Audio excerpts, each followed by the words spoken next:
How do you feel when you're accused of something? I guess that depends on whether you're guilty or innocent, right? Unless you're just plain cold-blooded. In this Jones story, the strange death of Dr. Povitch is about murder, which in Hamilton, New Hampshire, there are more murders committed annually than speeding tickets issued. Back to what I was alluding to. Getting to the heart of the story and the subject matter at hand, again, let me ask, how do you feel when you're accused of something? Well, if you didn't do what the accuser says you did, then your actions may be radically different than those who are damned guilty. You did it. You did it. Maybe you'd run for the hills so you don't get caught. But would you run if you were innocent? Maybe. How do you feel when you're accused of something? Even if you are or are not guilty, you could hang around and be snooty as if what you've been accused of is non sequitur.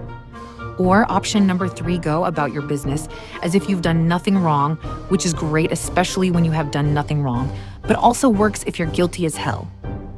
Why do I say all this? Because Jones, always one to gather facts and use his intuition to zero in on a murderer, bounces between suspects like a ricocheting pinball inside a seemingly never-ending pinball game. Obsessed. Maybe. Jones's suspicions and a gut feeling tells him that Dr. Povitch did not leave this earth from a routine myocardial infarction. His intuition is later confirmed when he calls Clayton Morris the county medical examiner. Morris informs Jones that a drug fatal to Povitch's heart condition was mixed in with his food, causing the heart attack. So now it's not how, but who did it? Did the ever-brilliant Dr. Povitch make a really dumb mistake? Povitch would not deliberately eat something that would produce a heart attack unless he was suicidal.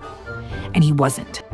So, then the magic question to all private investigators from Beijing to Bangkok, quo bono, who benefits? To answer that question, Jones must know why the suspect benefits from Povitch's death.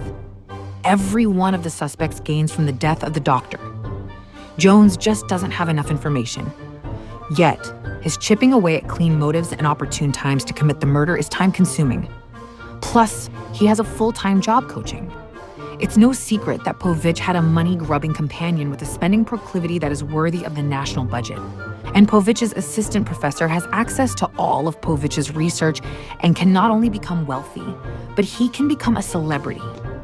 What about one of the area's most honored citizens, Father Jim Gallagher? Gallagher has a long-standing grudge against Povitch for hustling his way into the Elton Foundation grant and a windfall of money for his observatory. And Gallagher received nothing for St. Bart's in Prince William. Jones learns that because Gallagher was trying to make peace, he invited Povitch over to the rectory for dinner. What if the meal contained something that caused Povitch's heart attack? Jones will have to delve into the motives and actions of these 3 people to establish a valid motive. Messing up this entire investigation is the campus security cop, the incompetent, a ridiculous big-mouth boy who does not know when to stay out of official business. That individual has delusions of grandeur, and his name is Bucky Driscoll. Bucky can foul up a sunny day, yet he thinks he's smarter and more cunning than the rest of humanity. Cocoa Stefani does not tolerate Bucky's nonsense, and there is the Fletcher patriarch Hamilton Fletcher, who is not a suspect. Hamilton's raison d'etre is money and keeping the proper image to gain success. Having one of his professors murdered on college property is unacceptable, and now Jones has Hamilton demanding Jones solve Povitch's murder.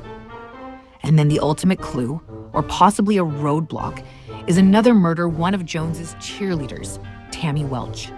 And in her car is evidence against Gallagher. So, let's reconsider the question again. How do you feel when you're accused of something? Gallagher is on the run and Cocoa knows where he's hiding. But is he guilty? Jones does not think so, but the evidence against Gallagher is accumulating. Here's an important tidbit. Not everyone tells the truth. Surprise. Then again, you can't be convicted of murder for lying. You need to have direct evidence to convict the killer. Jones, always on the alert, finds a raft of lies from all the suspects, which leads him to more side road theories. Maybe some lies are more damning than others in a murder investigation. Once in a while, killers set down their facade and maybe talk too much. Or maybe they have done something out of the ordinary that doesn't fit their everyday routine. Mix that with a bald-faced lie and you're onto the killer's path. So Dr. Povitch's murder is strange and clever. Maybe there was more than one person involved, either complicitly or deliberately. One more thing, as Lieutenant Colombo used to say. Jones and Coco know this very well. If someone is shooting or trying to kill you in some manner, then just maybe the murderer is near. Jones thinks back to what his father taught him as a boy when they used to go out on investigations. Pay attention and survey the landscape for an accurate read on your case. The Strange Death of Dr. Povitch by Robert P. Fitton is sold in paperback and Kindle on Amazon, and the audiobook is on Audible. I'm a writer and, therefore, automatically a suspicious character. Alfred Hitchcock.